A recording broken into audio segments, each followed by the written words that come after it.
Good morning students. हम लोग civics का फर्स्ट चैप्टर पढ़ रहे थे, उसी में आगे देखेंगे प्रांतीय विधान परिषद। प्रांतीय विधान परिषद को विधानसभा कहा जाता है। जो प्रांतीय विधान परिषद होती है उसको हम विधानसभा कहते हैं। विधानसभा का गठन प्रत्येक प्रांत में अलग अलग किया जाता है। हर प्रांत की अपनी अलग अलग विधानसभा होती है। विधानसभा में प्रांतीय समस्याओं को रखा जाता है। उस प्रांत की जो भी समस्या होती है उसको उसमें रखा जाता है। इसके निस्तारण के लिए केंद्र से सहायता मांगी जाती है। विधानसभा प्रांत के हितों के लिए कोई भी अध्यादेश जारी कर सकती है। जब कोई भी अध्यादेश वो जारी कर सकता है, परंतु इसे संविधान के सभी अनुच्छेदों का पालन करना आवश्यक होता है। कोई भी अध्यादेश जारी करेगा, लेकिन अध्यादेश जारी करने से पहले संविधान के जो भी अनुच्छेद हैं उनका पालन करते हुए ही करेगा। मुख्यमंत्री द्वारा विभिन्न परियोजनाओं और सामाजिक हितों एवं विकास के लिए कार्य योजना का अधिकार दिया गया है। ठीक है, मुख्यमंत्री जो है वो अन्य परियोजनाओं वगैरह को देखता है। विधानसभा को कोई भी कानून पारित करने का अधिकार नहीं है और वो कोई भी कानून पारित नहीं कर सकता। विधानसभा को केंद्र की कानून व्यवस्था का पालन ही करना पड़ता है। जो केंद्र की कानून व्यवस्था होती है उसी का वो पालन करते हैं। लोकतंत्र के स्तंभ, लोकतंत्र के 4 प्रमुख स्तंभ माने गए हैं। इसके आधार पर लोकतंत्र टिका हुआ है। पहला स्तंभ है स्वतंत्र एवं निष्पक्ष चुनाव, दूसरा मौलिक अधिकार, तीसरा स्वतंत्र न्यायपालिका, चौथा स्वतंत्र पत्रकारिता। अब हम देखेंगे स्वतंत्र एवं निष्पक्ष चुनाव। यह है लोकतंत्र का प्रथम और आवश्यक स्तंभ है। सबसे जरूरी वो कह रहे हैं कि जो है लोकतंत्र के लिए ये स्तंभ माना जाएगा, जिस पर हमारा लोकतंत्र टिक सकता है। स्तंभ क्या है? जिस पर टिका हुआ है। हमारे संविधान के निष्पक्ष चुनाव के द्वारा मतदान करने का अधिकार दिया गया है। इसीलिए स्वतंत्र चुनाव व्यवस्था करने के लिए चुनाव आयोग नामक एक संस्था का गठन किया गया है। अब उन्होंने कहा कि हमारे यहाँ स्वतंत्र और निष्पक्ष चुनाव हो, इसके लिए हमारे यहाँ चुनाव आयोग की स्थापना की गई है कि वो इस सब चीजों पर ध्यान दे सके कि किस तरीके की चुनाव व्यवस्था चल रही है।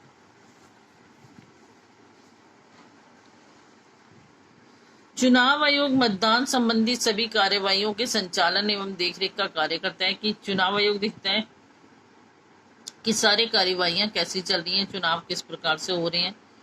ठीक है, प्रत्येक प्रत्याशी को चुनाव के लिए एक फॉर्म भरना होता है और जो चुनाव लड़ने वाला प्रत्याशी होता है वो एक फॉर्म भरता है जिसमें प्रत्याशी को स्वयं से संबंधित प्रत्येक जानकारी भरनी पड़ती है और वो उसके अंदर उसे क्या करना होता है, जो खड़ा हो रहा है पूरी अपनी जानकारी देगा कि कहाँ से है, कितना पड़ा हुआ है, सारी अपने पूरी फुल जानकारी उसके अंदर भरेगा। चुनाव आयोग द्वारा इस फॉर्म की पूरी जांच की जाती है। चुनाव आयोग देखता है कि जो उसने फॉर्म में लिखा क्या वो सही है। चुनाव आयोग प्रत्याशी द्वारा व्यय की गई राशि को निर्धारित करता है। उधर उसे कहता है कि तुम इतनी राशि खर्च कर सकते हो एवं सीमा से अधिक व्यय का हिसाब किताब उससे पूछ सकता है और उसे बताता है कि इतनी राशि तुम खर्च कर सकते हो। अगर वो उससे ज्यादा खर्च करता है और कहाँ खर्च की, ये सब बातें वो उससे पूछ सकता है। चुनाव आयोग द्वारा मतदान के लिए नीति निर्देश दिए जाते हैं। मतलब सारा नियम बताया जाता है कि कहाँ कहाँ कैसे कैसे चुनाव होगा, कि कहाँ कहाँ पर मतदान करवाया जाएगा। यह मतदाता पहचान पत्र का वितरण, मतदान की व्यवस्था, मतदान केंद्रों की व्यवस्था, चुनाव अधिकारियों का चयन, मतदान की आचार संहिता और मतगणना आदि का भी प्रबंधन करता है। ठीक है, अब मतदान की व्यवस्था करना, मतदान के केंद्र बनवाना, चुनाव के लिए अधिकारियों का चयन करना, कौन कौन से अधिकारी वहां लगेंगे।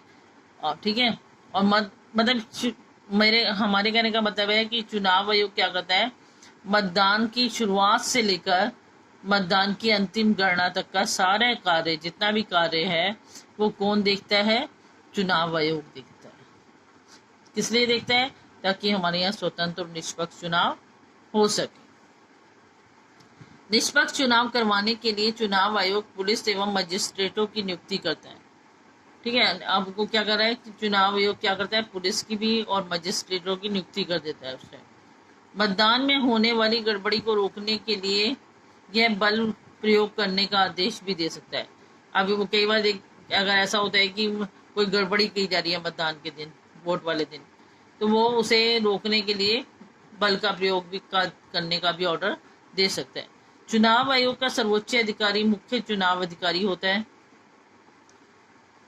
ठीक है। और जो चुनाव आयोग का मुख्य अधिकारी होगा वो मुख्य चुनाव अधिकारी होता है। और चुनाव आयोग एवं सर्वोच्च न्यायालय किसी भी चुनाव को रद्द कर सकते हैं, ठीक है। अब चुनाव आयोग चाहे या हमारा सर्वोच्च न्यायालय चाहे तो वो किसी भी चुनाव को रद्द कर सकता है, क्योंकि उसे लगता है कि सही ढंग से नहीं हो पाएगा तो वो उसे रद्द कर सकते हैं। प्रत्याशी द्वारा जनता को अपने पक्ष में करने के लिए किए गए किसी भी कार्य का आयोग पूरा ध्यान रखता है।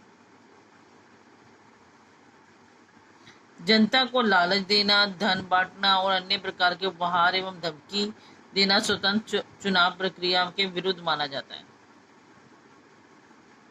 आयोग इस कार्य को आचार संहिता का उल्लंघन मानते हैं।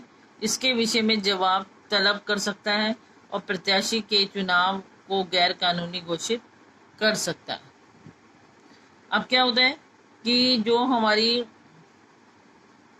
चुनाव की प्रक्रिया होती है, ठीक है। अब वो कह रहे हैं कि कई बार क्या होता है, प्रत्याशियों को जो खड़े व्यक्ति होते हैं वो वोट लेने के चक्कर में जनता को क्या करते हैं, लालच देते हैं, धन बांटते हैं, उपहार देते हैं। और कई जने तो ऐसे होते हैं जो धमकी देकर भी काम करवा लेते हैं। तो वो कह रहे हैं कि इन नियमों को क्या कहा जाता है कि ये तो हमारे जो आचार संहिता है उसका उल्लंघन किया जा रहा है, ये गलत किया जा रहा है। वो इसके बदले में जवाब तलब कर सकते हैं कि तुमने ऐसा क्यों कर रहे हो, ठीक है। और प्रत्याशी को वो गैर कानूनी भी घोषित कर सकते हैं कि ये गलत काम कर रहा है, ये चुनाव में खड़ा नहीं हो सकता। इसके बाद आती है मतदान की प्रक्रिया। पहले मतदान के लिए एक फॉर्म का वितरण किया जाता था जिस पर सभी दलों के चुनाव चिन्ह छपे होते थे। मतदाता में से किसी एक के सामने मोहर लगाकर अपने मताधिकार का प्रयोग करता था। कभी कभी दबंग प्रत्याशियों द्वारा इस मतदान पत्रों का दुरुपयोग होता था। अतः इस प्रक्रिया को रोकने के लिए अब इलेक्ट्रॉनिक वोटिंग मशीन का प्रयोग किया जाने लगा है। इन पर एक तरफ राजनीतिक दलों के नाम सहित चुनाव चिन्ह छपे होते हैं और उनके सामने नीले रंग के बटन होते हैं। इस बटन को दबाने से इच्छित दल के प्रत्याशी के पक्ष में वोट डाला जाता है। मतदाता की न्यूनतम आयु 18 वर्ष होनी आवश्यक है। अब उन्होंने मतदान प्रक्रिया तुम्हें बता दी। इसमें उन्होंने क्या बताया कि पहले के टाइम में क्या होता था, एक फॉर्म सा बना होता था, उस पर सारे चुनाव चिन्ह बने होते थे। तो जिसको हमें वोट देना होता था हम उसके आगे मोहर लगा देते थे कि इसको देना है और उसे एक पेटी में डाल दिया जाता था। लेकिन कई जने क्या करते थे, उसमें उनको निकाल कर उन्हें बदल लेते थे और गलत कार्य करते थे। तो इसे रोकने के लिए क्या करा गया, अब इलेक्ट्रॉनिक वोटिंग मशीनें बना दी गई हैं जिसमें क्या होता है, सभी राजनीतिक दलों के नाम अंकित होते हैं, चुनाव चिन्ह छपे होते हैं और उसके सामने एक नीले रंग का बटन लगा हुआ होता है। उस बटन को दबाकर हम अपने पसंद के प्रत्याशी को वोट डाल सकते हैं। लेकिन जो वोट है, कितने वर्ष की आयु,